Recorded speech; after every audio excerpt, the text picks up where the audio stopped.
इथे उपस्थित वंचित बहुजन आघाडीचे उमेदवार, कार्यकर्ते, पदाधिकारी, माता भगिनी आणि या चळवळीतल्या तमाम साथीदारांना माझा मानाचा, सन्मानाचा, प्रेमाचा क्रांतिकारी जय भीम। आपण इथे जमलोय महानगरपालिकेच्या निवडणुकांसाठी आणि इथे बऱ्याच लोकांना वाटतं की महानगरपालिकेच्या निवडणुका या महत्त्वाच्या नसतात, पण आपण एक गोष्ट समजून घ्या की ज्यांना वाटतं खासदारकीच्या निवडणुका मोठ्या, आमदारकीच्या निवडणुका मोठ्या,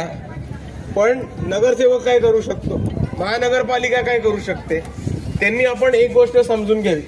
की तुमच्या घराला पाणी येतं का, नळ आहे का, किती दिवसानंतर पाणी येतं ते पाणी, तुमच्या एरियामध्ये कचऱ्याचा व्यवस्थापन होतो का, आपल्या घराला विजेचा मीटर आहे का आणि तो मीटर तुमच्या नावावर आहे का, तुमच्या एरियामधली महानगरपालिकेची शाळा चालू आहे का, बंद आहे, काय दर्जाचं शिक्षण मिळतं, काय सोयी सुविधा उपलब्ध आहेत, त्याचबरोबर तुमच्या एरियामधल्या हॉस्पिटलची परिस्थिती काय, चांगले डिस्पेन्सरीज किंवा आरोग्य केंद्र आपल्या एरियामध्ये आहेत का, रस्ते कसे, नाले कसे, हे कुठे ठरतं तर ते महानगरपालिकेमध्ये ठरतं आणि ते ठरवणारे कोण असतात तर ते तुमच्या एरियाचे नगरसेवक असतात। आणि म्हणून मी आपल्याला एवढीच विनंती करतो की जे 25 वर्षांपासून इकडे नगरसेवक म्हणून निवडून येतात आणि निवडून आल्यानंतर फक्त स्वतःचे खिसे भरतात, पैसे कमवतात, भ्रष्टाचार करतात आणि इकडे नागरिकांना विकासाच्या नावावर ठणठण गोपाल देतात, या लोकांना आता सत्तेच्या बाहेर ठेवायची गरज आहे आणि तुमची कामं करणारी, तुमची मदत करणारी, तुमच्या हक्काची आणि वंचित बहुजन आघाडीचे नगरसेवक हे निवडून द्यायची आज काळाची गरज आलेली आहे मित्रांनो।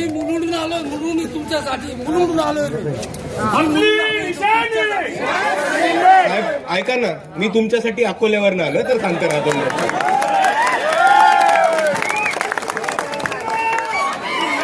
म्हणून तर 30 किलोमीटर आहे, मी 450 किलोमीटर वरनं आलोय। शांत राहता, शांत बैठक, दुसऱ्या बाजूला आपल्याला मोठ्या प्रमाणात आपल्या भागाचा विकास करायचा, रस्त्याची व्यवस्था नीट करायची,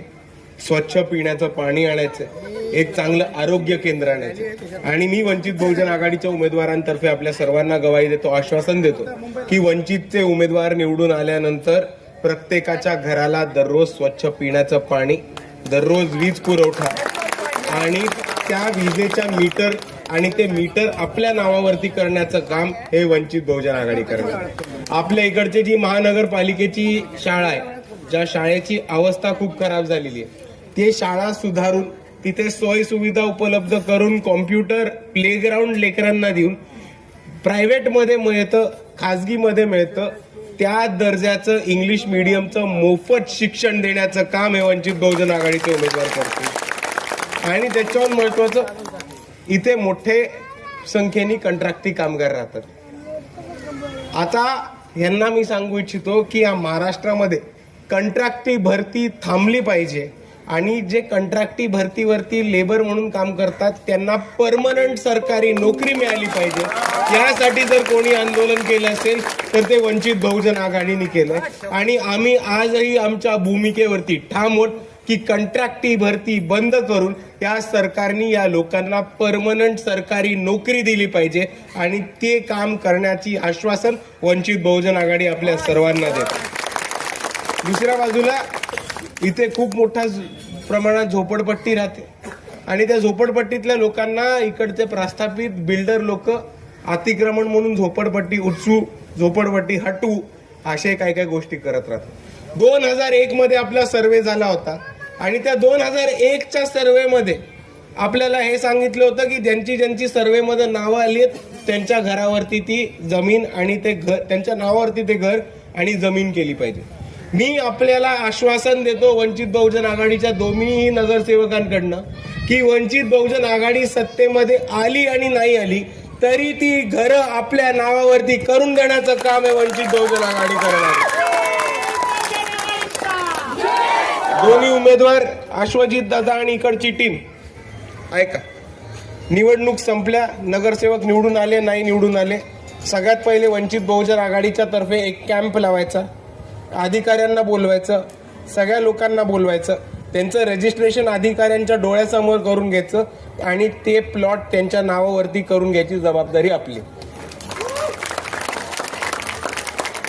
आणि दुसऱ्या बाजूला मला आपल्याला एकच गोष्ट सांगायची की आज आपण बघितलं तर महाराष्ट्रामध्ये शिवसेना, राष्ट्रवादी आणि भाजप एका ठिकाणी झाले. दुसऱ्या ठिकाणी दोन्ही ठाकरे बंधू एकत्र येऊन इलेक्शन लढत आहेत. पण लोकांच्या गरजांवरती पाणी प्रश्न असेल, आरक्षणाचा मुद्दा असेल, शिक्षणाचा मुद्दा असेल, आरोग्याचा प्रश्न, नाल्याचा प्रश्न, पाण्याचा प्रश्न, रस्त्यांचा प्रश्न, हे मूलभूत गरजा घेऊन कोणाचं बोलत असेल किंवा त्याच्याहून पुढे जाऊन शिक्षण,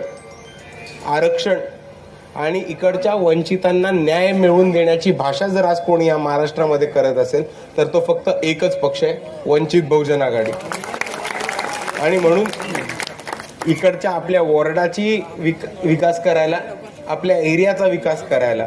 आणि नवी मुंबईचा विकास करायला मी आपल्या सर्वांना एवढीच विनंती करतो की वंचित बहुजन आघाडीचे उमेदवार हे उभेत.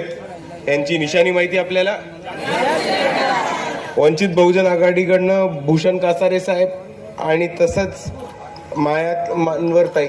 या वंचित बहुजन आघाडीचे अधिकृत उमेदवार आहेत. यांची निशाणी आहे गॅस सिलेंडर. मी आपल्या सर्वांना विनंती करतो की जास्तीत जास्त मतांनी यांना निवडून द्यावं आणि आपणच सर्व मिळून